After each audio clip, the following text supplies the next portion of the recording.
que no va a estar hoy Isra por cuestiones de trabajo. Anda en Chile. Un saludo a mi amigo hasta allá, de tierras muy lejanas.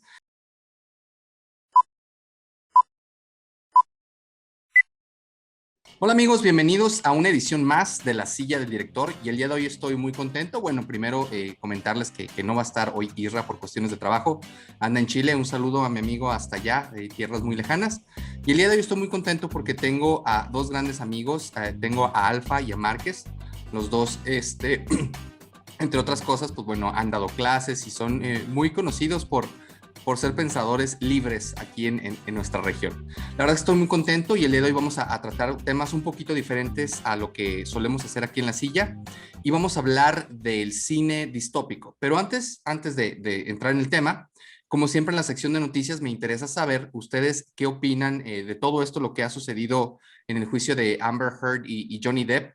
Así, si han escuchado algo y a bote pronto, ¿qué es lo que ustedes piensan en general de este tema y cómo creen que vaya a terminar? Alfa. Ok, hola, gracias por invitarnos aquí. En realidad el único que aceptó la invitación fui yo. Tuve que sobornar a Márquez para que participara, pero Cosa que agradezco, muchas gracias, Márquez. Entonces, pues del juicio de Amber Heard y Johnny Depp, yo creo que es imposible no enterarse, imposible no darse cuenta, por todo la sobreexposición que tenemos en las redes sociales. Y es básicamente lo que, hasta donde yo me he enterado. Yo me entero por los memes. A mí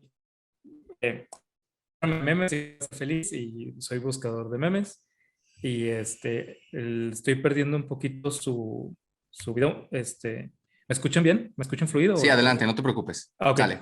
Entonces, pues bueno, lo que yo pienso y de la única reflexión que he tenido al respecto es que estamos ante algo similar a lo de O.J. Simpson, pero mandado a la enésima potencia precisamente por la sobreexposición que tenemos con redes sociales. O sea, es el tema de moda, el juicio de moda, pero ahora nos enteramos de todo y luego la única cosa es que todos se sienten con derecho de tener una opinión y creen que su opinión está muy fundamentada y está muy, o sea, pasa cualquier cosita y 5 psicólogos te empiezan a dar su punto de vista psicológico, y luego vienen todas las cuentas de abogados te empiezan a dar su punto de vista, y luego todas las cuentas de contadores te empiezan.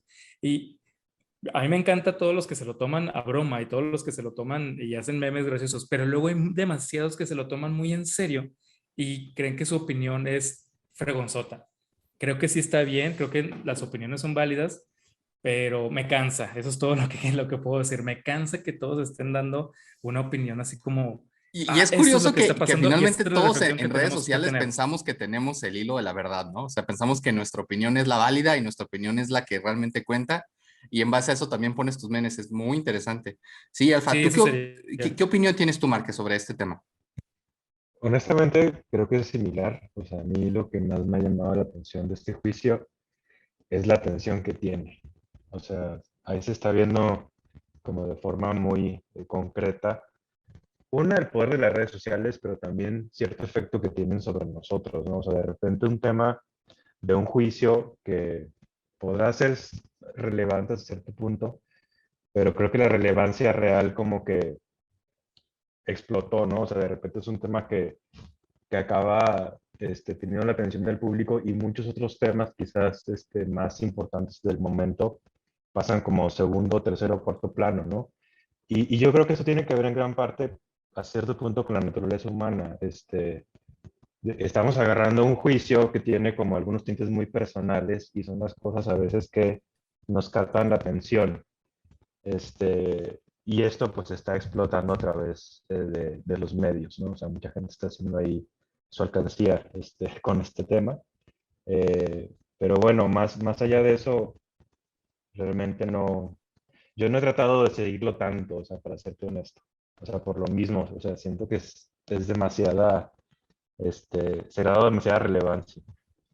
Sí, no deja de ser interesante lo que dicen en cuestión a que finalmente pues son dos millonarios que se están peleando, y cómo esto atrae la atención de tantas personas, habiendo temas muy importantes ahorita en la agenda mundial, ¿no?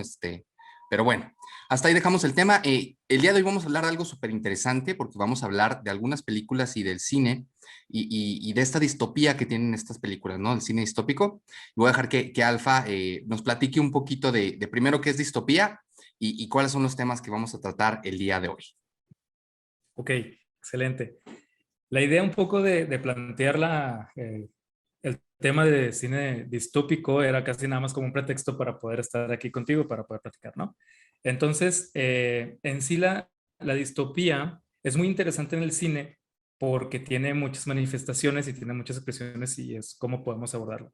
La distopía es un pues, neologismo y un anglicismo que adoptamos que viene en contraposición a la utopía. La utopía es originalmente un nombre de un libro de Thomas More, que era como una sátira política en donde imaginaba un mundo ideal o un mundo perfecto en una situación sociopolítica diferente a la que tenía, que era como una crítica al catolicismo. Esa palabra se deslindó de ese origen y ya nada más la entendemos como un mundo ideal, un mundo soñado, un mundo fantasioso y hasta cierto punto imposible, ¿no? Entonces, digamos que la utopía es la fantasía que tenemos para nuestra sociedad. Y pues cada quien fantasea con lo que quiera, ¿no? Y con lo que le compete. La distopía entonces sería soñar en mundos catastróficos, soñar en futuros terribles, soñar en uno de los peores circunstancias que podríamos tener como humanidad. Entonces es algo que le compete a la sociedad, a la humanidad. La distopía no es nada más personal, no es familiar, es global. Y en ese sentido es bien interesante cómo se ha ido imaginando el futuro en las diferentes décadas del cine y en diferentes corrientes. Dos de las principales serían la ciencia ficción, definitivamente, y la otra sería pues el cine de terror. Y hay una como tal vez una como un subgénero, no sé cómo, pues tú estás más enterado de esto, David, cuál sería pues el cine de catástrofes naturales, sería otro, que es tal cual un cine distópico, ¿no? Como la de, hay una que creo que se llama 2012 en donde se inunda el El planeta día Tierra después y de pues eso, mañana, anda. todas estas películas de destrucción del mundo, ¿no? O sea, digamos que la naturaleza destruyendo el mundo de alguna. También, no sé si entraría aquí la de Armageddon puede ser. ajá, exacto.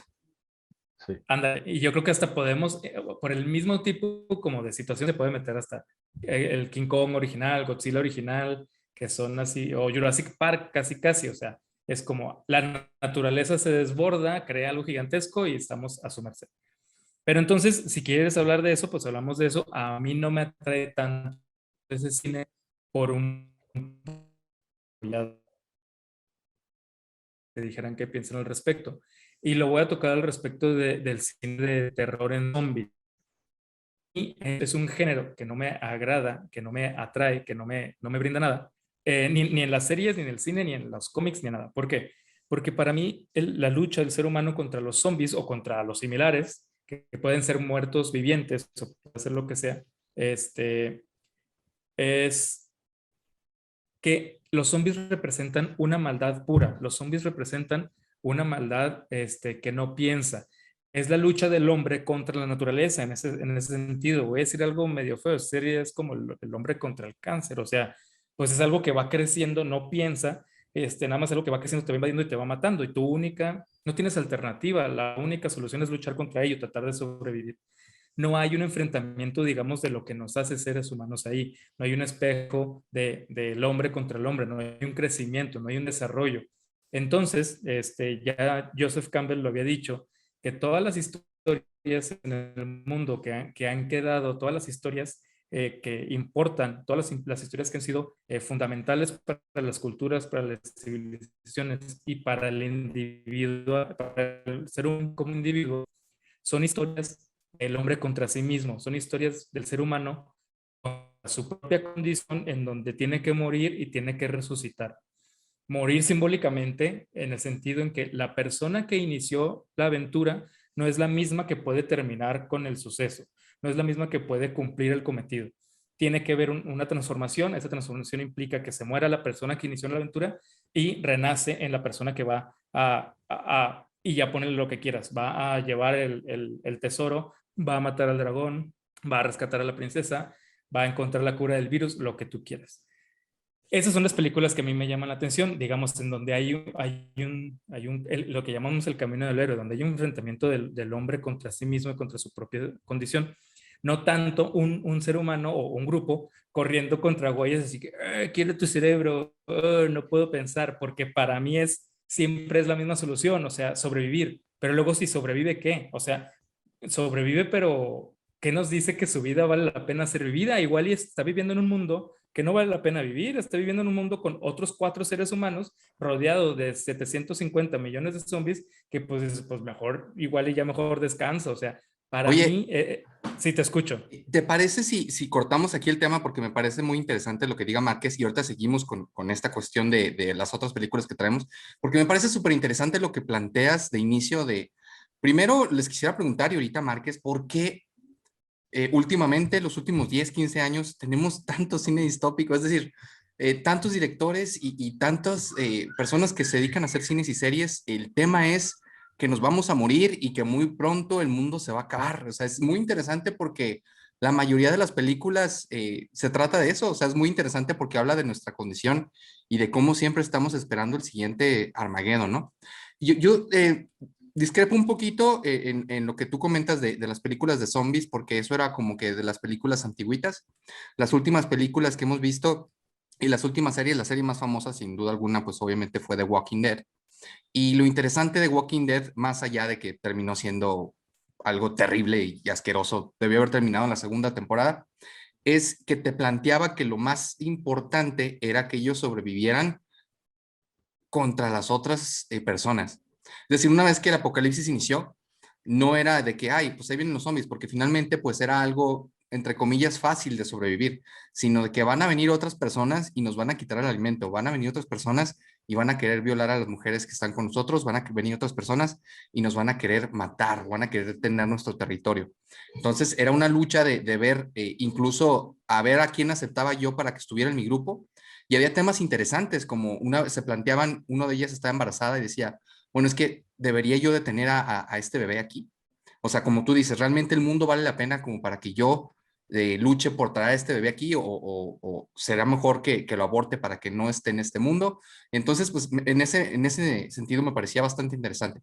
¿Tú qué opinas de esto, Márquez? Bueno, tratando de responder tu pregunta, que creo que no está sencilla, yo creo que el tema de la catástrofe siempre nos ha llamado a los seres humanos porque en realidad en muchísimas épocas se han hecho obras al respecto. Pero si me preguntas nada más como de la última década o quizás los últimos 15 años, yo creería, y lo ligo aquí con el tema de Amber Heard y de Johnny Depp, que tiene mucho que ver con redes sociales. Hay una generación de personas que nacieron ya con iPhones en mano. Les llaman muchas veces iGeners, así como de esta parte como del Internet. Y esta gente son chavos ahorita que pues crecieron con demasiada información en su cabeza y de esos grandes temas que se han replicado en redes sociales, digamos que de forma vasta, pues ha sido cuestiones climáticas. O sea, yo creo que por mucho la generación ahorita que está en secundaria, en prepa y universidad es la que está como más consciente de cuestiones que tengan que ver con el medio ambiente, ¿no? O sea, si la comparamos con la nuestra, con la de nuestros papás, ahorita como que hay más sensibilidad del tema, pero yo creo que tiene que ver mucho precisamente con esa información que se pasa a través de redes sociales. Entonces, sí es un tema pues, que está en boca de todos y en boca de todos y que hay más o menos hacemos como que nos preocupa. Y creo que por lo mismo pues, tiene sentido que se acabe llevando después pues, a la pantalla grande atrás de las historias y a las series y todo esto, ¿no? Yo creo que va por ahí. Y del cine en particular, de lo que comentaba Alfa de zombies, hablando específicamente de películas de zombies, ¿qué opinión tienes al respecto en el sentido de que te parece un tema? Pues bueno, finalmente a mí lo que siempre me ha llamado la atención y que he dicho, bueno, ¿por qué nunca nadie explora realmente qué es lo que pasaría? Es decir, si hubiera una invasión, bueno, no una invasión, si alguna enfermedad se desplegara que lograran hacer estos zombies, pues realmente sería sobrevivir en un lapso muy corto de tiempo, porque pues lo que plantean no es real en el sentido de que el cuerpo humano puede sobrevivir sin agua y sin alimento no sé, 5 días. Digo, ya estando en esta, suponiendo que sea una especie de rabia lo que les da a estos zombies, ¿no? Entonces, no sé, 5 o 10 días antes de que su cuerpo pues muera, no, realmente no habría necesidad de sobrevivir meses y años y estos zombies imposibles Comiendo de matar, cerebros. pues no, digo, a menos que fueran demonios, no tiene ningún sentido, o sea, el cuerpo dejaría de funcionar a los 5 días, ¿no? Entonces, pues desde ese punto de vista me parece también un poco raro. Pero adelante, Alfa, ¿ibas a comentar algo de tema? No, nada más que sobreviven comiendo cerebros, lo cual es todavía más absurdo. Todavía más absurdo, sí. Fíjate que yo, o sea, yo tampoco soy tan fan del cine de zombies. Sí hay buenas películas, creo que 28 días es una buena película de zombies, pero yo creo que las mejores representaciones, al menos para mí, cuestión personal, han estado en videojuegos, no tanto en cine. Entonces me preguntas a mí, zombies para mí era Resident Evil, ¿no? Inicialmente era eso. Las películas son un asco, pero los juegos son, al menos los primeros son muy buenos. Ya en cuestión de series, Walking Dead coincido totalmente contigo, o sea, creo que inició muy bien y después se echó a perder, como que acabó siendo nada más algo meramente económico porque pues fue una serie muy exitosa. A lo mejor se podría hacer algo más interesante con el tema, pero sí creo que como de las diferentes formas que se han explorado las distopías a través, o sea, en el cine, yo sí creo que la de los zombies sí es una de las más débiles, o sea, en esto sí estoy de acuerdo con Alfa. Me pesa decirlo, pero es No, y verdad. tienen razón. Fíjate, es curioso porque Primera cosa sabia que dices hoy.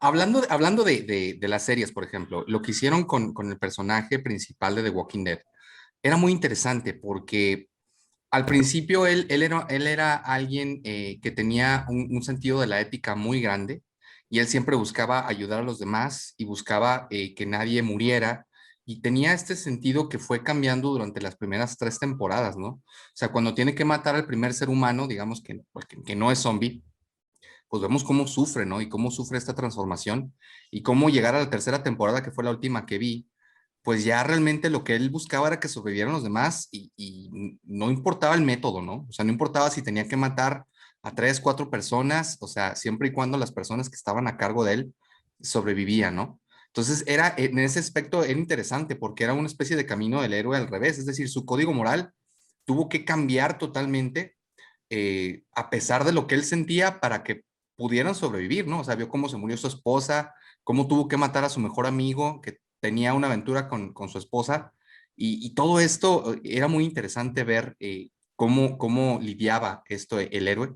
Pero al final, pues la regaron con la fórmula y se tuvo que ir el actor y creo que va en la temporada 11 y ya no tiene sentido, ¿no? Pero era muy interesante ver ese camino del héroe un poquito diferente a lo que estamos acostumbrados de cómo empieza hacia abajo y termina hacia arriba. Este era al revés, estaba hasta arriba en el código moral y era como que el gran líder y poco a poco se fue cayendo, incluso las personas que estaban con él no sabían si las decisiones que él tomaba eran acertadas o no, ¿no?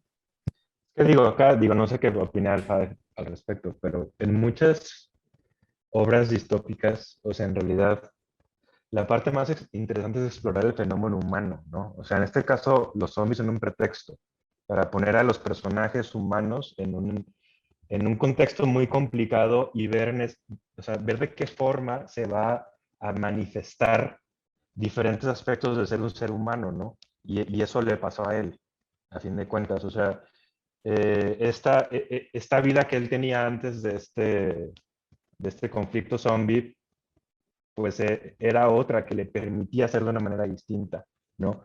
Pero en este nuevo mundo, su antigua ética ya no es adaptativa, es desadaptativa, tal cual, ¿no? Entonces él tiene que transformarse o morirse en el intento. ¿Ibas a decir algo, Alfadir? Simón, pero cuando acabes, ¿te acabaste? No, no, adelante. Ok, es que es exactamente a donde iba yo. Yo descubrí eso que tú estás diciendo leyendo a Isaac Asimov, si lo ubican, pues es tal vez el gran escritor de ciencia ficción. Y lo que pasa con él es que él te plantea descubrimientos, te plantea futuros, te plantea circunstancias, pero a final de cuentas lo importante para él es cómo el ser humano eh, se desarrolla e interactúa con eso. Y para mí eso es lo más importante de la película Children of Men. Y es a donde quisiera ir, pero no sé si antes quisieran No, pasar adelante, adelante. Me Ok, parece, sí, me parece bien que... excelente. Entonces, por ejemplo, Children of Men es una película en su momento futurista que plantea una sociedad en donde ya no nacen niños. El ser humano es estéril. El ser humano se ha convertido pues, en un animal estéril. Y pues el ser humano está enfrentándose a la futura extinción. Y hay muchas crisis políticas y hay muchas situaciones, porque al final es el futuro y la sociedad está colapsando. Todo lo que es ciencia ficción, todo lo que es futuro, solo ocurre en el background, o sea, solo ocurre como pretexto. La historia se va desarrollando, tú te vas dando cuenta de que ese mundo es el futuro por cosas que vas encontrando que ya son obsoletas. Pero lo verdaderamente importante son los protagonistas, que son seres humanos enfrentando miedos humanos, luchando contra otros seres humanos. Entonces, a mí me parece que cuando imaginamos un futuro distópico o queremos pensar en ciencia ficción, parece que lo que se prioriza a veces es buscar el gadget más increíble, el invento más novedoso o la tragedia más espantosa, pero pase lo que pase, sea para bien o para mal el futuro, el ser humano va a seguir habitándolo y todo va a seguir girando alrededor de cómo nuestra mente se adapta a las circunstancias que tenemos, que es precisamente para mí el punto en donde la mejor ciencia ficción se desarrolla, que lo que yo entiendo que tú dices, que tal vez el género de zombies ya llegaron algunas expresiones a tocar eso mismo, porque es exactamente de lo mismo que estamos hablando. Lo que tú me planteas de Walking Dead, pues, ¿qué es lo interesante? Es cómo el ser humano se transforma en esas circunstancias. Y si es así, y si los zombies van a empezar a tratar ese tipo de historias, pues entonces a mí los zombies me van a empezar a gustar, me van a empezar a llamar la atención. Pero mientras no sea así, mientras sea como catástrofes o algo así, que lo único que es sobrevivir, cuando tal vez ni siquiera hay un porqué, entonces para mí ese género pierde potencia, pues pierde poder. Fíjate que es interesante, porque por ejemplo, mi película favorita de zombies, y para cerrar un poquito el tema, porque me parece muy interesante lo de Children of Men, es una película de Zack Snyder, una película muy viejita de zombies, y inicia el apocalipsis zombie, nadie sabe por qué. Entonces se van encontrando diferentes personajes dentro de un centro comercial. Entonces cierran el centro comercial y resulta que el que toma el liderazgo es un maestro. O sea, todos pensaban que él era un policía, que era una persona, y no, realmente un maestro toma, digamos, este liderazgo. Y lo interesante de esta película es que van tomando decisiones bastante estúpidas, pero tú entiendes por qué toman estas decisiones, ¿me explico? O sea, no, nunca hay un que digas que están tontos, no, realmente como que las circunstancias los rebasa y empiezan a tomar decisiones tontas y al final deciden que lo mejor que pueden hacer, estando dentro de un centro comercial con toda la comida y todos los recursos, y es salir a buscar ayuda en un camión que se encontraron ahí. Y termina la película que terminan atrapados entre una horda de zombies y todos mueren. Entonces, esa parte me parece bastante interesante porque me parece una de las películas más reales, ¿no? Es decir, sí, o sea, lo más interesante de ese cine para mí es que, pues, indudablemente en una situación de ese género, pues tendrías y tratarías de buscar a las personas en las que confías.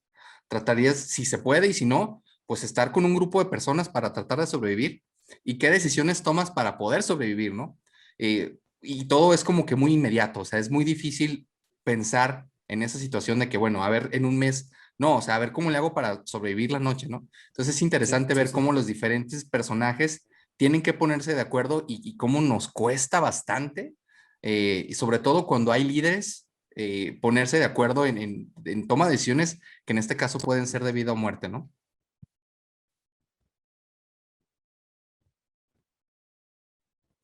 Sí, ¿Alguna opinión de esto, Márquez, o pasamos al The Children of Men? Eh, no, pasen a Children, ¿no? Fíjate que lo que quería comentar, que me parece bien interesante de lo que comentas de esta película de Children of Men, que fue una gran película de Alfonso Cuarón, la primera película que puso al mexicano en esos estándares. Ya había hecho también creo que Harry Potter, pero esta película realmente lo puso ahí. Es que es muy interesante cómo toca el tema a priori de lo que dices. El hombre más famoso del mundo en ese momento, por ejemplo, es un chico que tiene creo que 15 años. Y entonces todo el mundo, los medios siempre están sobre de él y la noticia es que acaba de morir de una sobredosis, ¿no? O sea, era tanta la gente que estaba sobre de él, porque pues era el último bastión, la última persona más joven, y termina muriendo de esta forma, ¿no? Y me parece muy interesante esta película que tocas del cine distópico, en el sentido que comentas de que, bueno, y cómo nosotros nos tenemos que adaptar finalmente a lo que estamos viviendo, ¿no? Que es lo que vimos que nos pasó con la pandemia, o sea, cómo las primeras etapas, los primeros 6 meses fueron muy complicados para todos, cuando vimos que realmente significaba la vida o la muerte y vimos a muchas personas que desafortunadamente perecieron y cómo los diferentes gobiernos tomaron diferentes posturas y cómo pues estábamos realmente en un futuro un poquito apocalíptico, pero el ser humano tiene esta capacidad tan rara de que hoy en día ni siquiera es tema, o sea, no hemos salido de la pandemia y siguen obviamente tenemos muchísimos problemas todavía por eso, pero ya no es tema, o sea, la gente ya no le preocupa, ya el cubrebocas lo han ido quitando y sin lugar a dudas aquí también no falta mucho para que lo hagan, cuando ni siquiera lo hemos pasado, ¿no? O sea, cómo nos vamos adaptando a lo que tú planteas, estoy de acuerdo y es un poquito a 100%. veces inverosímil lo rápido que nos podemos adaptar a algo así, ¿no? Sí, igual, y eso es precisamente la causa por la que nos hemos desarrollado, como nos hemos desarrollado y dominamos el mundo de tal manera, ¿no? No por otra cosa, sino por nuestra capacidad de adaptación y nuestra capacidad de transformación del entorno, ¿no? A mí, por ejemplo, algo que me llama mucho la atención y de nuevo, insisto, que es algo que pasa solo eh, como escenario en el background, que tú también dices, este chico que es famoso, luego aparece Diego, que es un niño que se la pasa dominando el balón y que es el otro más joven. Eh, entonces, es que justo en ese asunto donde el ser humano está enfrentando tensión, todavía hay asuntos y todavía hay asuntos de brutalidad de explotación. Y por ejemplo, cuando va Clive Owen, su aventura para proteger a esta mujer que descubren que es la única mujer que está embarazada en la actualidad, ¿me están perdiendo un poco? Te ¿Estamos escuchamos bien? bien, si Ok, quieres, sí, dale, o sea, aunque no te va. vamos, te escuchamos perfecto. Ok, bueno, la película es Clive Owen, que es el típico tipo rudo, ¿no? Entonces se ve en medio de esta circunstancia en donde alguien descubre que hay una mujer embarazada.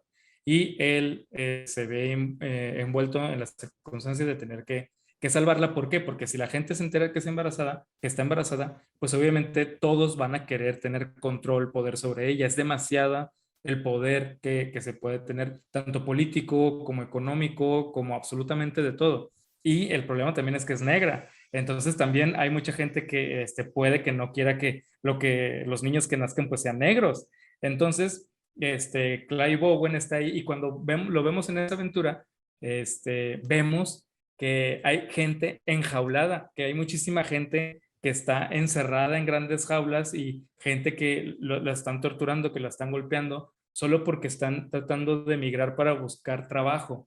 Entonces, lo que tú dices es interesante porque, digamos, nuestra resiliencia o nuestra neuroplasticidad llega a un punto en donde las condiciones que hace meses o años eran extremas y tal vez completamente inauditas para nosotros, con tiempo se convierten en normales y volvemos a los mismos procesos y volvemos a generar, como lo que dicen, nuevas normalidades y volvemos a repetir nuestros mismos patrones, nuestros mismos vicios y nuestras mismas mañas. Entonces, incluso en el borde de la extinción no podemos descartar que el ser humano va a seguir siendo avaricioso, va a seguir siendo soberbio, va a seguir teniéndole miedo a los demás, cuando tal vez incluso cambiar eso podría ser la diferencia, pero no podemos descartar, y no lo digo como moralista, porque soy la persona menos moralista del mundo, no podemos descartar que el ser humano vaya a aparecer presa de sus propios vicios y que es algo que tal vez no es que no podamos cambiar porque no queremos, tal vez es porque ya estamos, como dicen, wired, o sea, ya estamos nada más como evolucionados para responder de cierta manera y vamos a seguir haciéndolo. Obviamente mucha gente, pues la gente que es optimismo normal o neutral va a decir que no es cierto, que el ser humano puede mejorar y que el ser humano pues puede meditar y le puede echar ganas puede crear nuevos hábitos y nuevos patrones. Puede que sea cierto, pero también puede que sea cierto que lo que dice Jorge, en este mundo que tenemos ahorita, nos enfrentamos realmente a una crisis climática que estábamos tal vez viendo que vamos al borde de la extinción y tal vez la única solución posible sea científica, tecnológica. El resto es política. Es probable que la única solución sea tecnológica y no de hábitos y no de ahorrar agua y no de cambiar cierto tipo de cosas. Ya tal vez me salió un poquito del tema, tal vez ya hablé No, un no, no, poquito de más, me parece pero perfecto. ahí es donde sí me Márquez, gustaría Márquez por ahí escucharlos a quiere. Sí, quiero ustedes. decir algo, porque Adelante, justo lo Jorge. que estabas comentando, Alfa, era parte hacia donde me quería ir yo. Se me hace muy interesante lo que comentas al final de la tecnología, de que quizás sea la única respuesta viable. Y comparto contigo también esa opinión, pero es interesante porque hasta cierto punto también fue la tecnología la que nos puso en esa situación, ¿no? O sea, por un lado nuestra naturaleza humana, que crea esa tecnología, y después la explotación de esa tecnología que nos lleva a tener un mundo así ultrapoblado, sobrepoblado, muy contaminado y muchas cosas más.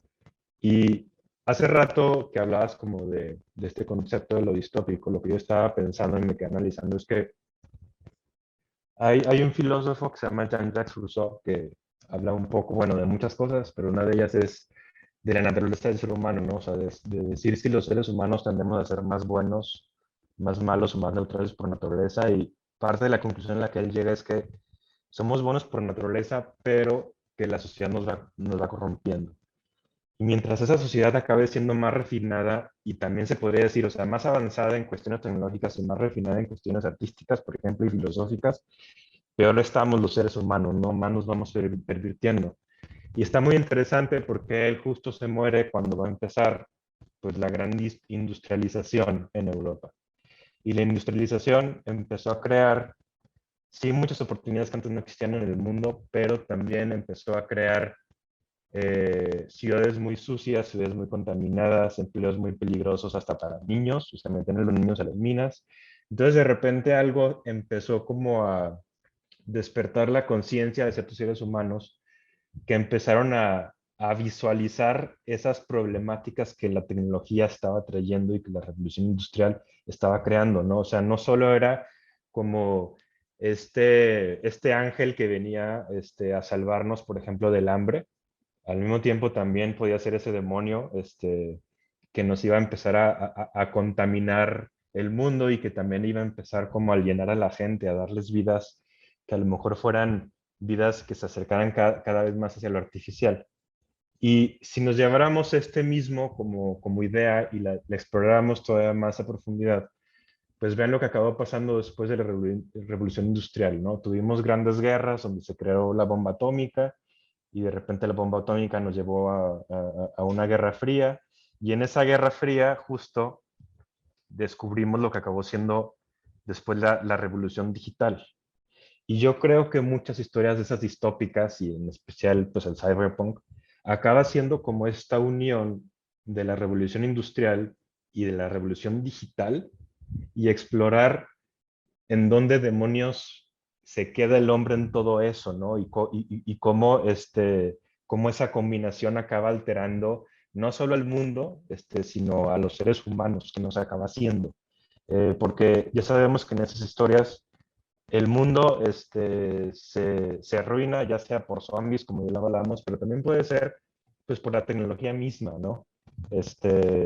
Son ciudades sucias, son ciudades sobrepobladas, pero también al ser humano le empieza a pasar algo. O sea, el ser humano empieza como a perder ciertos rasgos de humanidad que antes considerábamos que era lo más importante, ¿no? Como especie que teníamos.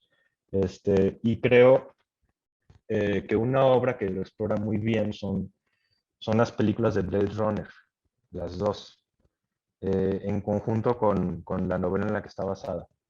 De forma muy personal, Blade Runner es mi obra favorita, yo creo, de distopia, ¿no? O sea, hay muchas que me gustan, pero esa es la que a mí me mueve como, como más cosas.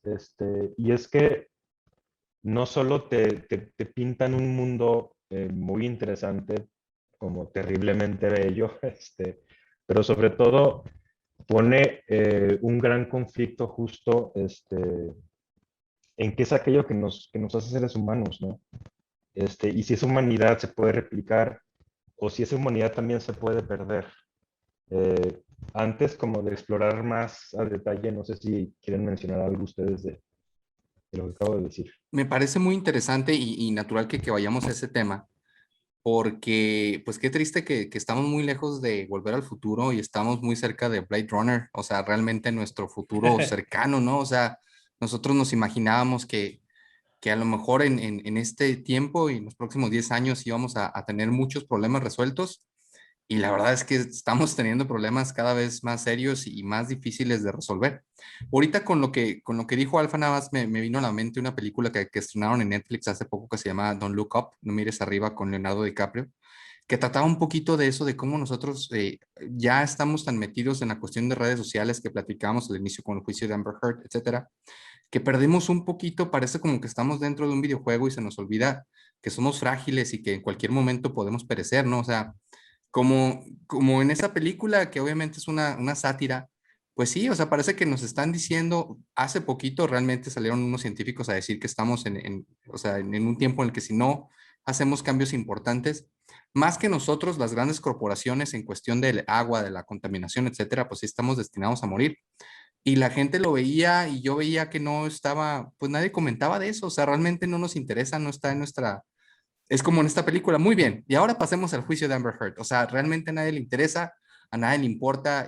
Si no lo tenemos de manera inmediata y si no nos dicen que en una semana va a caer un asteroide y nos va a matar a todos, no nos importa, ¿no? Si nos dicen en 20 años, en 20 años, pero ahorita, pues no deja de ser interesante.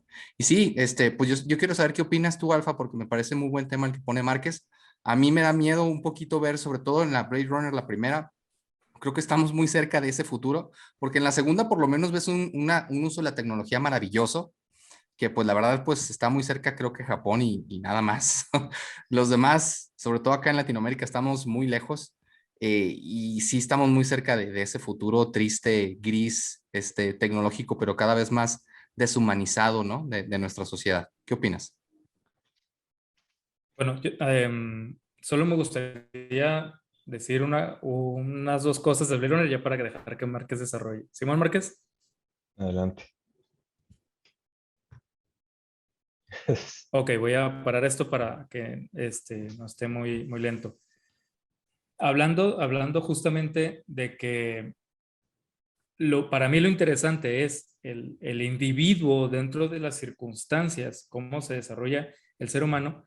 Blade Runner es tal vez mi película favorita y las dos son de mi top 5, pero sin ningún problema. En parte también porque pues, Blade Runner, la original, podemos decir que es un feliz accidente, es una circunstancia muy extraña. Es la mejor película de Ridley Scott sin ningún problema. Es Vangelis en la música, que por cierto descansa en paz, falleció esta semana el gran genio Vangelis. Lo que sucedió ahí con la iluminación es para mí es como un pequeño milagro, o sea, no se ha repetido ese juego de luces, a menos que sea Blade Runner 2046, que claramente todo el juego de luces de esa película es un homenaje. De Denis Villeneuve, que es la de 2046. Y luego, esta circunstancia, para que resultara tan increíble, Márquez se sabe mejor la historia de que originalmente no era así. El corte original que salió en la película ni le fue bien, ni estaba chido y tiene una voz en off espantosa. Lo que conocemos como el Final Cut se encontró por accidente, se exhibió después por accidente y terminó gustando y terminó convirtiéndose en la historia que nos llega. Entonces, para mí son muchas cosas que envuelven esta película, pero para mí lo más importante es justo esto. Tenemos un planeta completamente contaminado que ya es inhabitable para el ser humano y hay una solución tecnológica para ello. Un tipo, Tyrell, crea a unos androides que son como seres humanos, pero muchísimo más fuertes y les crea unos cerebros como humanos para que puedan desarrollar y puedan trabajar en cosas de humanos. Nada más que como son más resistentes, son más fuertes, son más inteligentes, pueden hacerlo todo, digamos, 15 veces mejor. Y los tienen pues como esclavos, ¿no? Los tienen como trabajadores. Pero su inteligencia artificial es tan desarrollada que en algún momento se rebelan y se hacen pasar por seres humanos y huyen. Hay unos detectives que se encargan de cazarlos, que ellos son los Blade Runners, y la película empieza en donde hay, digamos, la cuadrilla más peligrosa que ha existido a la fecha de replicantes, está a la fuga y le hablan a Harrison Ford, que es el agente Deckard, que al parecer ya estaba como en el retiro, y le dicen, te necesitamos porque eres el mejor y necesitamos cazarlos. Hasta ahí todo bien, es una película casi como film noir en el futuro, un poquito, como digo, de cine negro con acción, pero para mí lo más importante es un dilema 100% existencial que ocurre ahí. Voy a prender mi cámara y si no me trabo, fregón. Para mí lo más importante y lo que más me gusta de esta película es este dilema existencial en donde la supuesta sobrina de Tyrell, que es el creador de los robots, conoce a Deckard y Deckard le hace una prueba y Deckard descubre que ella es un replicante. Deckard descubre que ella es un robot, pero ni siquiera ella sabía que era un replicante, ni siquiera ella sabía que era creada artificialmente. Ella se asumía como ser humano, ella tenía recuerdos como ser humano, interactuaba como ser humano. Ella en sí, en su interioridad y en toda su existencia, digamos, era un ser humano. Y de repente le dicen, no, eres un robot, o sea, o eres creada artificialmente. Para mí ese problema de identidad es tremendísimo porque ella no se da cuenta que es un robot porque se ve los circuitos o no se da cuenta porque de repente tiene pensamientos digitales. De hecho, la novela se llama Do Androids Dream of Electrical Sheep de Philip K. Dick. No, ella no sueña con ovejas eléctricas, pues ella no tiene cosas raras. Ella en sí, en su vivencia, es un ser humano o lo que ella entiende que es ser humano. Y de repente le dicen, no, eres un robot y te vas a morir pronto. Entonces, esa crisis existencial para mí es brutal, fundamental y es para mí el centro de mi goce de la película. Todo lo demás, de hecho, no es lo principal de la película. El plot principal es encontrar a los demás replicantes. Pero para mí eso es fundamental. Y solo me voy a saltar para la otra, para luego ya dejarlos hablar, porque en Blade Runner 2046 es lo opuesto. El plot principal aquí sí es de un replicante, un ser creado con inteligencia artificial y creado artificialmente, que él habita muy bien su ser de replicante. Él dice, yo soy un replicante, yo soy un androide y yo sirvo para esto. Yo cazo replicantes rebeldes. Y él está tranquilo, él vive a gusto, cumple su rol y de repente algo sucede que le dicen, no, tú no eres un replicante, tú eres un ser humano. Y de nuevo una crisis de identidad. Entonces las dos tienen crisis de identidad fundamentales cuando entre el ser humano y ser inteligencia artificial. La primera se asumía ser humano, le dicen que es inteligencia artificial. El segundo decía, yo soy inteligencia artificial, perfecto, soy un androide. Y de repente dice, soy un ser humano y se le cae el mundo y vemos una crisis increíble que destapa todo lo demás de la historia. Él diciendo, en algún momento grita de desesperación, así como, ¿por qué, o sea, ¿por qué me está pasando esto? Que de repente descubro que es un ser humano. No es una cosa feliz como Pinocho, que decía, yo quiero ser un niño, yo quiero ser de verdad. No, a este güey le cae de golpe y lo destruye y lo lleva por un camino de vida completamente diferente. Entonces, para mí eso es fascinante de las dos, es un paralelismo que tienen las dos, que es la misma película, Blade Runner 2046, y muchos nos podemos llevar por otras cosas, pero para mí esos dos centros es donde gira todo mi enfoque y todo mi goce de esos planteamientos. Y yo ahí paro, solo quería mencionar eso y ya después de que ustedes profundicen, si quieren, volvemos a platicar algo. No, te lo agradezco. Creo que es muy interesante. Primero, siempre aquí tratamos de platicar a la gente que no ha visto la película, que sepa de qué trata. Ya nos diste un gran resumen. Yo tengo más bien algunas preguntas para ustedes, pero las dejaría hasta el final porque me interesa mucho escuchar a Márquez. ¿Y qué opinas de la película en general? Sí, sin duda es una de las joyas. Yo lo pondría junto con Odisea 2001 como ahí en el tope de las películas más interesantes de todos los tiempos de ciencia ficción. ¿Qué opinas? ¿Qué opiniones te da esta película? Bueno, un montón. Me fascinan las dos. De entrada, se me hace interesante la lectura que le da Alfa, estoy de acuerdo con él, nada más que yo agregaría otras cosas. O sea, yo creo que es verdad que si hay un viaje de humano a replicante en la primera y de replicante a humano en la segunda, pero en la primera también se encuentra ese viaje de replicante humano y se encuentra en el que se supondría que es el antagonista principal, ¿no? Que es Roy Batty, que es así como el replicante más fuerte de todos.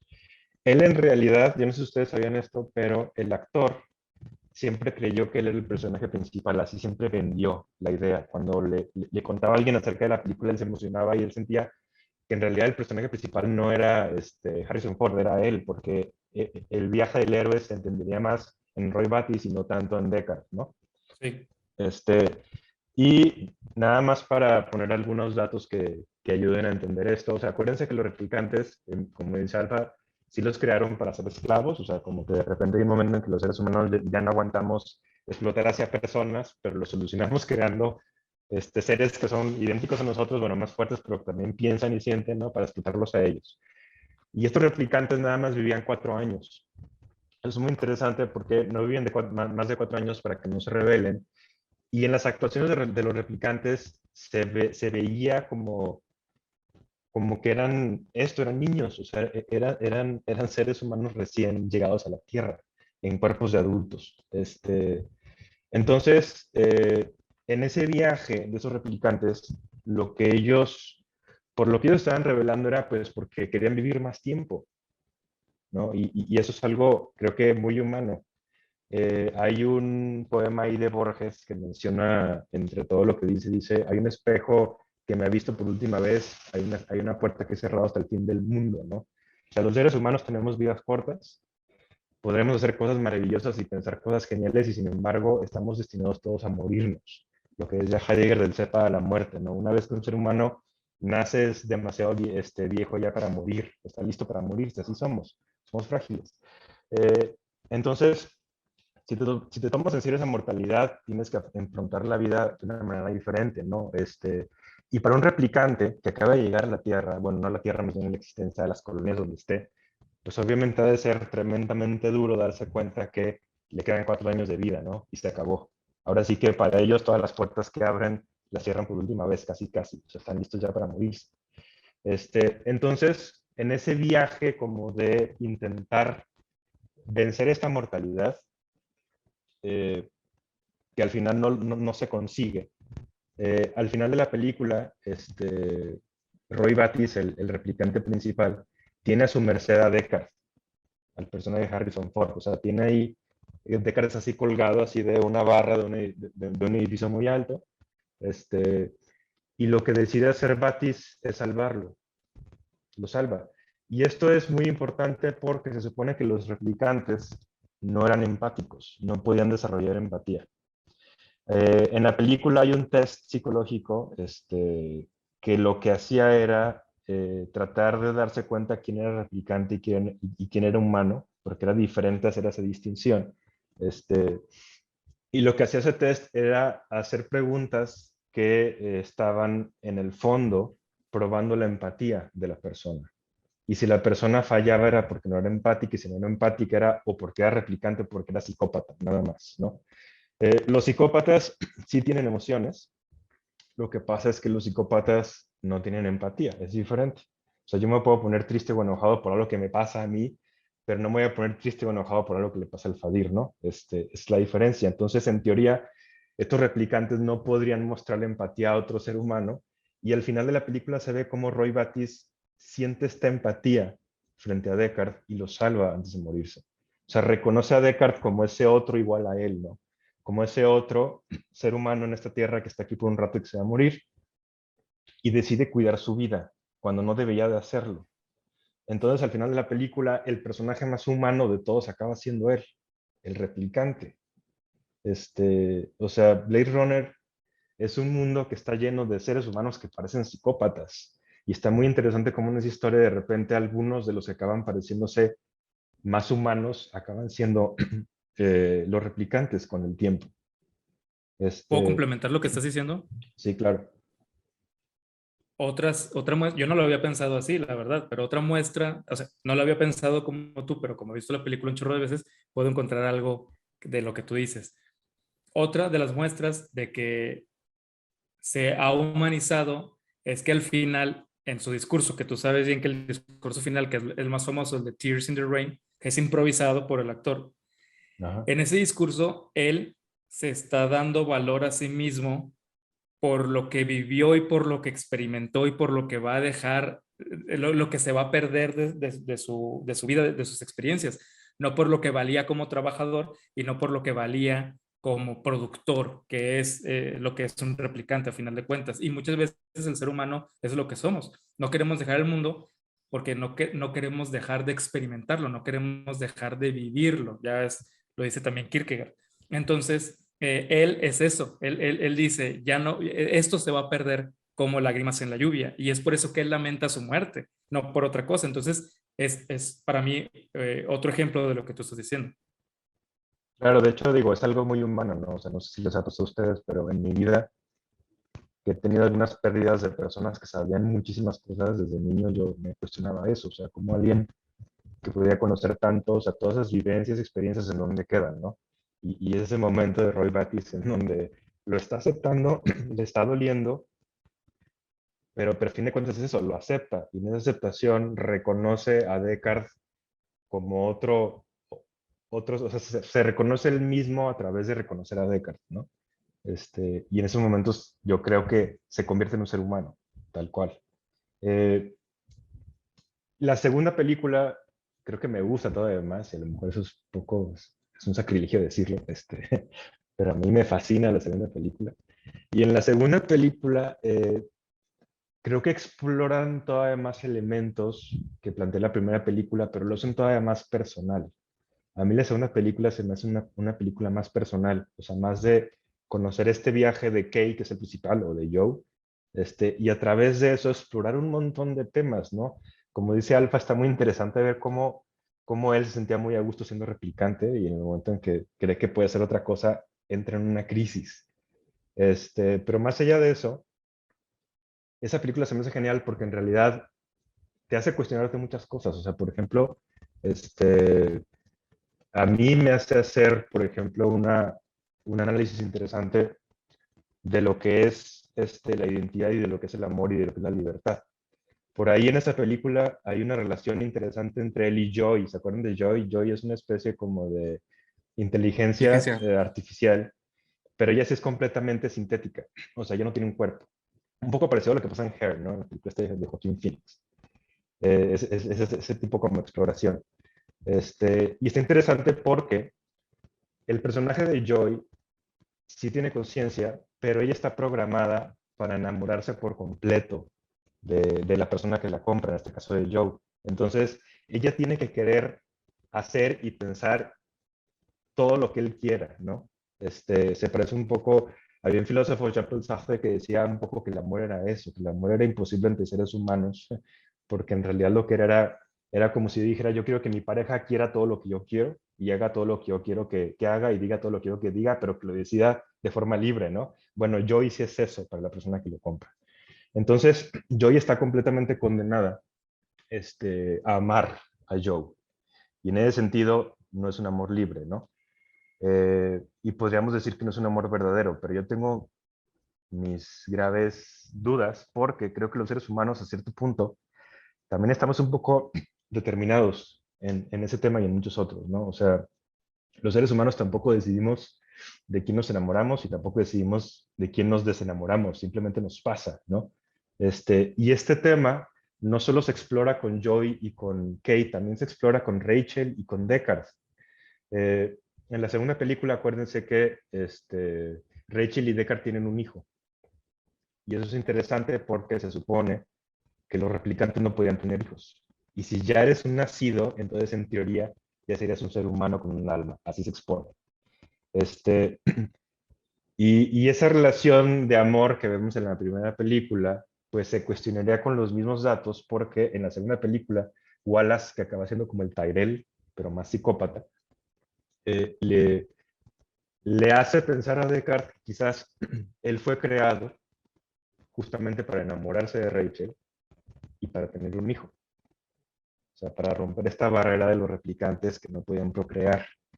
Entonces, ahí se repite como que este mismo concepto del amor entre Joey y Kate, pero también entre Rachel y Deckard. Quizás ellos dos no tenían de otra, ¿no? Más que resultarse irresistibles y acabar juntos. ¿Qué vas a decir, Alfa? Respecto a lo que estás diciendo, que uno de los aspectos más importantes de los replicantes es que tenían la límite de edad, ¿no? O sea, después de tantos años morían. Pero una de las cosas que surgió como en la cultura popular al ser Blade Runner una película de culto, en todos estos años entre las dos películas, fue la posibilidad de que Deckard fuera un replicante, ¿verdad? Siempre se dijo, había muchas teorías, Deckard puede ser un replicante, yo estoy seguro que Deckard es un replicante. Esa teoría se deshace y se destruye al momento de que vemos a Deckard viejo en 2046. Yo no estoy de acuerdo. Exacto, no he terminado. Ah, Pero por eso es fundamental lo que estás diciendo cuando Wallace le dice eso a Deckard. ¿Por qué? Porque, a ver, otra de las cosas que era completamente imposible para un replicante era tener hijos. Y de lo que sí sabemos 100% es que Rachel, siendo replicante, tuvo un hijo. Entonces, ya sabemos que Rachel tuvo ese milagro que le llaman. Y de Deckard, que es Deckard humano con replicante o Deckard replicante con replicante, que es lo que plantea Wallace. Por eso en esa plática es tan importante porque esa plática no solo está planteando algo, está recuperando algo que se ha venido manejando por veintitantos años o 30 años, no sé cuántos años hubo entre las dos películas, pero es algo que a vos se sube entre la cultura popular y es un personaje, digamos, canon dentro de la película, lo está mencionando. Por eso a mí, solo quería decir eso, lo que estoy diciendo es fundamental por eso. en el libro Deckard es humano. En la primera película, a Ridley Scott no le dejaron hacer al principio su edición. Se la controlaron. Y la primera edición te hace pensar que Deckard es humano. Pero creo que en el 2007 salió una versión que se llamaba Final Cut. Y Final Cut apunta bien directo a que Deckard es un replicante. Hay una escena en donde él sueña con un unicornio y al final de la película otro de los agentes le hace un origami de unicornio. Y eso quiere decir que esa gente conocía ese sueño. No, Edward ese James sueño, Olmos. ajá, ese sueño era un sueño implantado. Y luego hay varias relaciones ahí, por ejemplo, en el piano. Deckard toca la nota de mi y después Rachel entra y toca una melodía sin saber que sabía tocar el piano y era esa melodía que Deckard estaba tratando de replicar. Y después en la segunda película hay varias alusiones a lo mismo, al piano y a la nota. Entonces, yo siento que ese tema, Ridley Scott, al menos su visión, era que definitivamente Deckard era un replicante. Y ya lo vemos eso como más materializado en la segunda película. Y ya que estamos aquí como en datos curiosos, a mí se me hace muy interesante cómo al final de la primera película te dicen esta frase, ¿no? Como gotas en la lluvia. Todo esto que viviste genial, de todas formas, va a ser intrascendente porque se va a perder, ¿no? Al final de la película, Kay, que es el replicante principal de la segunda, se muere bajo la nieve. Y la nieve es agua, pero a diferencia del agua, la nieve, cada copo es distinto.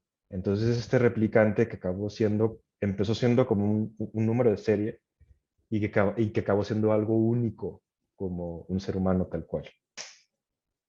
Perdón, David, te No, me interrumpí, parece ¿quieres súper, decir algo? no, súper interesante. De hecho, les digo, yo tengo un par de preguntas. Primero, como otro dato interesante, esta película salió en 1982 y trataba de un futuro distópico del año 2019. Y cómo, o sea, sí me da un poquito de risa cómo siempre nos imaginamos un futuro muy diferente a lo que termina siendo algo muy similar a lo que hemos terminado viviendo durante años y años, ¿no? Lejos de los supersónicos que le atinaron a dos, tres cosas, de ahí seguimos básicamente siendo los mismos, teniendo la misma tecnología. Yo quería preguntarles a los dos, a lo mejor no nos va a alcanzar el tiempo porque pues es una pregunta muy complicada, pero para mí por lo menos lo más importante de la película y que plantea el miedo que tuvo Stephen Hawking al morir y lo que dice el creador de los autos Tesla, Elon Musk, y en contraparte a lo que dice el creador de Facebook, es qué va a pasar cuando descubramos la singularidad. Uno dice que es muy peligroso y que no deberíamos ni siquiera de buscarla, porque indudablemente terminaría con nosotros. Y el otro dice que no sabemos, que obviamente nosotros siempre pensamos lo que nuestra humanidad nos define, ¿no? O sea, si nosotros siempre estamos pensando en destrucción, pues a lo mejor otra inteligencia no va a ser así. Mi pregunta es, entonces la película plantea qué nos hace humanos, porque bueno, humanos es realmente esta percepción que nosotros tenemos del alma, o humanos es tener esta empatía con los demás, que es un poquito difícil de definir porque pues estamos sesgados a nuestra realidad, ¿no? O sea, a lo mejor sí somos empáticos, pero con ciertos temas y con otros temas no somos tan empáticos porque no fuimos creados o sea, no fuimos raised de esa manera, entonces hay temas en los que tenemos empatía y otros en que no. Es decir, al final del día, si pasa la singularidad, que parece que pues más pronto que temprano va a suceder de alguna manera muy pequeña, no sabemos, ¿qué nos define como humanos? Cualquiera de los dos que quiera empezar. Como quieras, Alfa. ¿Quieres que empiece o empiezas tú? Pues normalmente tú te explayas más. Entonces, si quieres, yo doy mi respuesta, que definitivamente va a ser más breve, y luego ya tú. Ok. Ok. Eh, al menos lo que yo tengo entendido de la singularidad es que es como este gran atractor que nos está llevando todos hacia ese punto inevitable que es, digamos, el punto cero en donde todo converge. Y si sucede, es inevitable y va a pasar lo que tenga que pasar. Es decir, no hay poder humano, ni en la conciencia ni en la acción, que pueda crear una diferencia. Sí, Si o sea, existe, no va a haber un Skynet, ¿no? O sea, la gente luego se imagina que va a ser así como en Terminator 2 y que vamos a poder pelear con, o sea, no, realmente, como tú dices, va a ser absoluta perdón, nomás quería complementar. sí, va por ahí. Entonces, y respecto a lo que nos hace humanos, tú bien lo mencionas, dices, estamos sesgados, pero yo también creo que no solo estamos sesgados desde lo que somos, sino también desde nuestras creencias, porque el ser humano, nosotros y el ser humano de toda la existencia, tiene muchas cosas que no sabe de sí mismo, ni como especie, ni como individuo. Entonces, todos esos vacíos, todas esas preguntas que no se han podido responder, no se quedan sin respuesta, tienen respuesta. Y esas respuestas pueden ser tan tontas como sea o tan inteligentes como sea. Pero muchas de esas respuestas que ya tenemos se convierten en esos sesgos en donde lo que yo creo que soy es más bien un quiero ser así o me defino así porque me he definido así por tantos años y no porque en verdad eso es lo que yo sea. Yo, por ejemplo, nunca plantearía la situación de un alma o de un espíritu.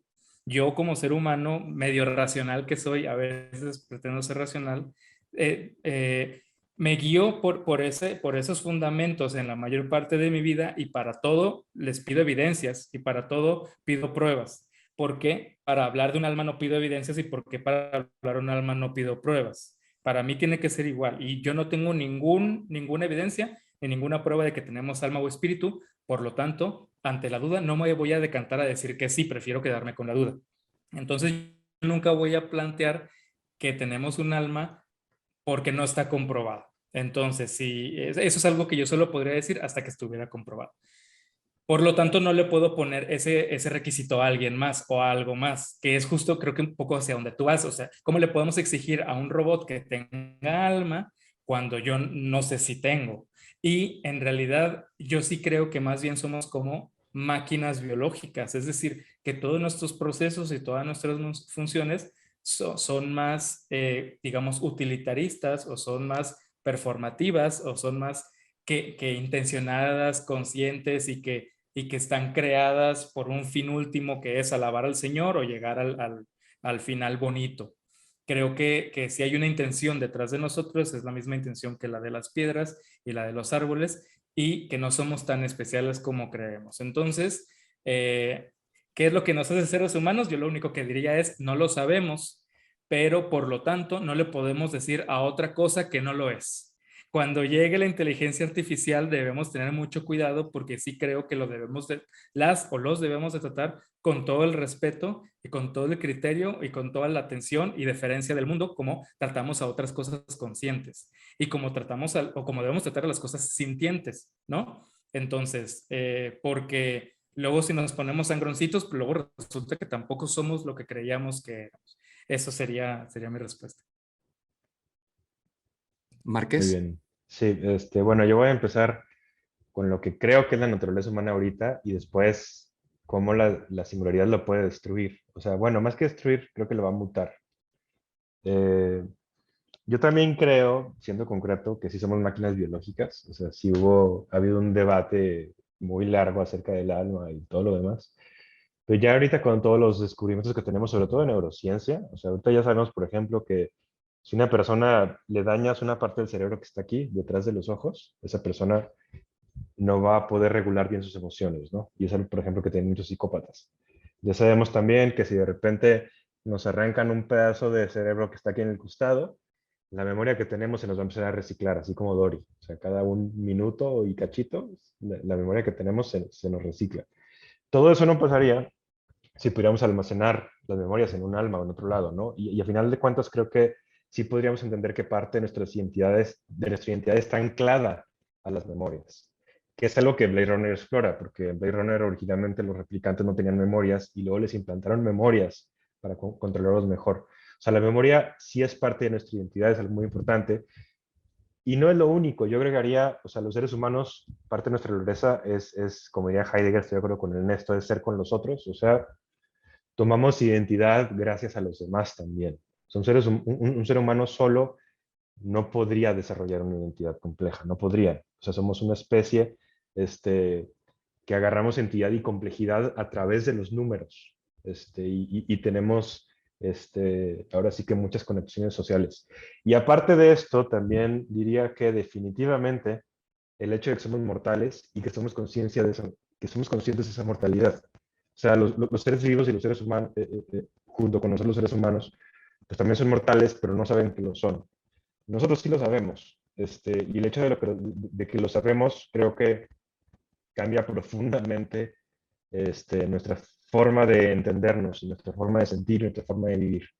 Ahora, diciendo todo esto, la singularidad creo que definitivamente va a cambiar la naturaleza humana, porque, como yo lo entiendo, es ese momento en el que la tecnología va a avanzar tanto que de repente ya no van a necesitar el ser humano para seguir avanzando, hasta que llegue a una especie como de inteligencia artificial, ¿no? Y cuando es una inteligencia artificial real, entonces de repente los seres humanos vamos a acabar teniendo opciones que antes simplemente no existían, ¿no? Quizás ahí ya el marxismo por primera vez en la vida sí gane, pero además de esto, si ahorita lo que nos hace seres humanos es morir, o sea, si es una de las cosas fundamentales, ¿qué va a pasar cuando esa muerte se convierte en algo diferente, ¿no? Porque ya ahorita se está hablando, desde ahorita, de empezar a pasar, por ejemplo, nuestra conciencia y nuestras memorias a un mundo digital, por ejemplo. Si ya se puede hacer eso con el ser humano, entonces lo que sea un ser humano va a ser algo completamente distinto, porque ese ser humano entonces ya no va a ser un ser humano mortal a como se entiende ahorita. Este, y si eso pasara, pues entonces no me puedo imaginar pues todo el sinfín de cambios que va a haber y por lo tanto como el ser humano pues va a acabar mutando en algo completamente diferente. Este, si me preguntaran si me da miedo, creo que me da más curiosidad, honestamente, la verdad. Quiero hilar un poquito este tema porque me parece súper interesante sus respuestas. Hay una serie que se llama Altered Carbon. Hace poquito sale Marte y Gareda son 2 temporadas, pero la primera temporada fue muy interesante, donde plantea precisamente eso. O sea, el ser humano llega a un punto en el que digamos, las alteraciones que nosotros podemos hacer sobre nosotros, pues son prácticamente infinitas, ¿no? O sea, eh, ¿cuál es el problema aquí? Que creo que hace 2 años se descubrió que ya se puede, ya tenemos la tecnología para nosotros vivir casi el doble de lo que vivimos el día de hoy. O sea, finalmente nadie se muere de viejo, o sea, todos morimos por alguna condición, obviamente porque estamos muy débiles y somos propensos a alguna enfermedad, etcétera, pero nadie se muere realmente porque está muy viejito. ¿Cuál es el problema? Pues que obviamente va a haber una cantidad muy pequeña de seres humanos que puedan realmente adquirir esto, ¿no? O sea, pues realmente únicamente los súper ricos y los súper poderosos van a poder ser los primeros, si no inmortales, las primeras personas que puedan vivir hasta los 180, 190 años, ¿no? No van a ser inmortales porque finalmente pueden morir por algún accidente o alguna situación, pero doblan su vida. Entonces, esta serie de Netflix plantea eso de que, bueno, entonces dejan abajo a muchos sectores de la población. Ellos terminan tratando de buscar, pues, esta tecnología de la manera que ellos mejor lo pueden hacer, ¿no? Termina en una revolución precisamente por estas diferencias tan grandes en las que hay. ¿Ustedes creen también, hablando de esta distopía y pasando un poquito a otro tema, que esto puede llegar a pasar con las nuevas tecnologías? Que pueda pasar algo similar a lo de Altered Carbon y que haya superhumanos que tienen mucho dinero y pues todos los demás, sobre todo viviendo en un país como el de nosotros, quedemos muy atrás. Alfa. Quizás como, perdón, Bueno, sí, porque Marca se va a explayar un poco más. nada, se Yo, da una introducción. yo sí, 100%. Tal cual es lo que creo que va a pasar, porque a final de cuentas, por toda la historia que tenemos, lo único que ha hecho la tecnología es potenciar nuestros mismos sentidos, nuestras mismas necesidades y nuestros mismos deseos. La tecnología en este punto pudo haber tenido muchísimas otras vertientes. Ahorita pudimos ya haber desarrollado muchísimas otras cosas, pero decidimos desarrollar las que decidimos por algo. Entonces, va a ir igual, o sea, el humano 2.0, el humano fregonzote que va a ser creado a nivel laboratorio va a ser de algunos cuantos naturalmente, y esos cuantos van a querer seguir el 3.0, el 4.0, y los demás van a ser solo útiles en cuanto a su función de poder proveerlos a ellos pues, de ese estilo de vida o de esa capacidad. Entonces, sí, sí, sí, 100% yo creo que la tecnología está en función de las necesidades humanas en ese sentido y estamos wired, estamos como configurados o evolucionados para sobrevivir y para buscar la vida. ¿Qué tanto? Tal vez para llegar a la singularidad, tal vez para crear a la gran inteligencia artificial, quién sabe, no sé, pero hay quienes creen que nosotros nada más somos ese eslabón, o sea, pues estamos tratando de llevarnos a nosotros a tal grado solo para crear a la siguiente forma inteligente de vida, que es la que va a habitar bien el universo y es la que va a darle una estabilidad a todo. Entonces, quién sabe, tal vez nuestra propia avaricia es como deja que el diablo trabaje para el bien. Tal vez nosotros somos el diablo trabajando para nuestro propio egoísmo y estamos trabajando para el bien, un bien que no logramos ver, creando también mucho mal, ¿no? Para los que están abajo, como tú dices, pero eso 100% va a suceder y sí lo creo. Lo que sí es que mientras más avance, más imprevisible va a ser y menos vamos a poder tener noción del alcance. Márquez, gracias. ¿Sí me escucho bien? Porque dice Alfa que me estaba cortando. Un poquito, siento que cuando te alejas mucho, pero ahí te escucho perfecto. ¿Apago la cámara? No, no creo que sea necesario. Ok, bueno, estoy de acuerdo y al mismo tiempo no con lo que dice Alfa. O sea, en parte nada más porque yo sí creo que va a empezar así. O sea, al principio esto sí va a generar diferencias sociales muy fuertes. De hecho, es algo que se ve en una película que se llama Gattaca. Ahorita estamos hablando de ciencia ficción, en Gattaca se ve, ¿no? Cómo a través de la eugenesia, aquellos que pueden, pues van a empezar a ser superhumanos y van a dejar atrás a los que no pueden. Y sí, yo creo que sí va a iniciar así. O sea, ahorita, no sé si ustedes sabían, pero el premio más grande científico que hay a un descubrimiento es precisamente alargar la vida. Y es un premio monetario que da Sergey Brin de Google y Mark Zuckerberg de Facebook. O sea, ahorita hay súper ultrabillonarios digitales que están soltando un montón de lana justo para tratar de alargar la vida y de no morir, ¿no? Sergey Brin, entre otros de Google, están obsesionados con no morirse y hasta crearon una compañía que se llama Calico, California Life Company.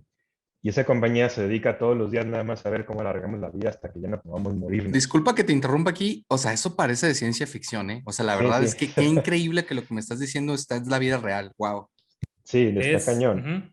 Y no son los únicos, o sea, Larry Page de Google también es el de California Life Company, pero hay también rusos que le han metido mucho dinero a esto, ¿no?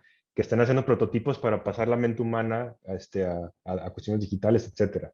Entonces, esto ya está pasando, o sea, esto ya nada más es cuestión de tiempo, ya hay muchos esfuerzos intelectuales y económicos detrás. Entonces, sí, cuando empiece, definitivamente va a ser para la gente poderosa. Pero para mí, yo creo que la singularidad, sobre todo la inteligencia artificial, va a llevarnos a un punto en donde ya no sea necesario para el estatus todo el dinero del mundo. ¿Por qué? porque creo que el ser humano va a acabar trabajando solo por placer y no por necesidad. Si vamos a llegar a un punto en donde las máquinas pueden hacer todo por nosotros, entonces el estatus ya no se va a buscar con cuánto tienes, porque creo que en algún momento de un futuro lejano, todos van a tener mucho. Creo que vamos a empezar a buscar estatus de otras maneras. Por eso hace rato dije que quizás el marxismo va a acabar ganando, porque a final de cuentas todos van a tener, ¿no? Porque ya no van a estar produciendo algo. Y eso también va a ser interesante por otras cuestiones. O sea, el ser humano siempre, el trabajo siempre ha sido parte de la identidad del ser humano, yo creo, ¿no? Y esto se va a modificar y ahora a lo mejor solo nos quedaremos con el ocio, pero bueno, eso es otra reflexión. Entonces, a final de cuentas, yo pienso que sí vamos a iniciar, como dice Alfa, sí vamos a iniciar con un distanciamiento mucho mayor entre clases sociales, pero creo que con el tiempo van a empezar a converger hasta que el mundo esté completamente diferente, con valores completamente distintos. Y las diferencias humanas creo que quizás las acabemos midiendo más a través de la creatividad u otras cosas, no lo sé. Yo sé que ya nos pasamos un poquito del tiempo, agradezco que estén aquí, le voy a dar la palabra a Alfa. Nada más quisiera preguntarles esto, primero lo que Alfa diga lo que tiene que decir y decir esta pregunta. Ustedes, porque yo creo que en mi caso personal, por ejemplo, yo sí quisiera vivir un poquito más, pero porque tengo mucha curiosidad de ver hacia dónde vamos a ir, más que realmente por este deseo inmortal de seguir viviendo y seguir. Finalmente no me va a tocar porque no soy de esa pequeñísima porcentaje que va a acceder a eso, pero ¿ustedes creen que sí vamos a llegar ahí? O sea, no me refiero a nosotros definitivamente no, me refiero a como seres humanos, vamos a pasar ese pequeño borde que estamos siempre entre destruirnos y lograr ese salto que nos permita, pues realmente solventar todos los problemas que tenemos. Pero antes, Alfa, ¿querías comentar algo de este tema? No, en realidad no quería comentar, nada más le estaba diciendo que Estaba no, diciendo porque no que estoy de no. acuerdo. Pero ya es algo que lograré platicar después, cuando haya tiempo. Y respecto a tu pregunta yo creo que normalmente, digamos, la vida, o sí, lo que conocemos como la línea del tiempo presenta infinitas posibilidades a cada instante, ¿no? Pero yo creo que en esa pregunta solo hay dos posibilidades y creo que es aquí sí, o todo verde o todo negro. O sea, creo que no va a haber punto medio. Creo que si logra pasar esta situación optimista, es como vamos a desbloquear, vamos a hackear el sistema y vamos a tener como en los Sims ya todo el dinero y todo, y va a ser súper bonito. O va a ser una catástrofe, es que creo que no va a haber punto medio. Entonces, imposible yo atreverme a decir va a pasar esto. Lo que sí creo profundamente es que va a ser completamente polarizada la situación que ocurra. Márquez. Yo creo que nos tocó hacer nosotros los más trágicos, o no sé si ya es una farsa, no sé qué sea, pero ¿por qué lo digo así? Porque la historia de la humanidad ha estado marcada por la muerte, punto. Y tenemos a lo mejor como especie como 200.000 años, y en 200.000 años todos los seres humanos, si algo tenemos en común, es que todos nos vamos a morir y todos se han muerto, punto, ¿no? Desde las épicas griegas de hace mucho tiempo vemos, por ejemplo, cómo Aquiles tiene este dilema, ¿no? De si tener una vida larga pero sin ser famoso o tener una vida corta pero acabar recordado por siempre. O sea, la muerte ahí estaba, siempre ha estado como un tema muy relevante. Y me refiero a nosotros como los más trágicos porque yo creo que estamos muy cerca de poder vencer la muerte como la conocemos hasta ahorita. Y nuestras generaciones son de las últimas que se van a morir, pero por completo, todos.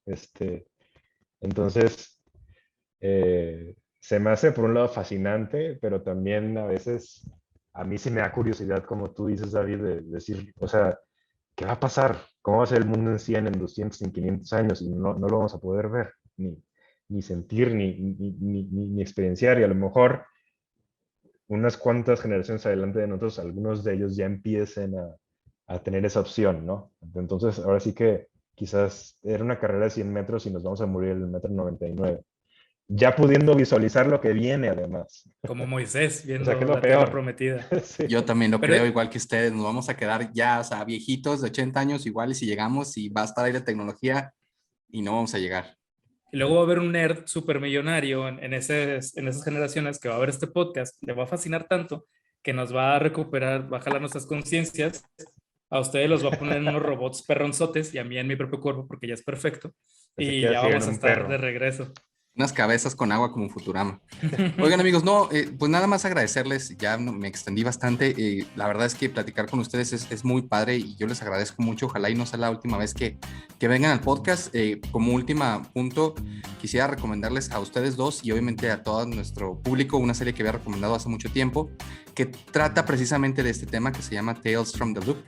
La pueden ver en Amazon y es una serie fantástica, tiene una música increíble y trata precisamente de un futuro. Platicarles un poquito a ustedes de qué trata la trama. Están en una pequeña ciudad donde suceden cosas muy extrañas, donde tenían una especie de acelerador de partículas que hubo un accidente y estalló. Entonces suceden cosas muy, muy raras y van un grupo de científicos y viven ahí. Y la serie trata de eso, ¿no? En un futuro, y la verdad es que trata temas bien interesantes como la vida y la muerte, cómo nosotros como seres humanos lidiamos con ese tema, qué es la humanidad. Y hay actuaciones, grandes actores, la música es increíble, entonces no se la pierdan. Tales from the Loop. Y una vez más, agradecerles, muchísimas gracias por haber estado el día de hoy aquí en la silla del director. Muchas gracias, Alfa, muchas gracias, Márquez.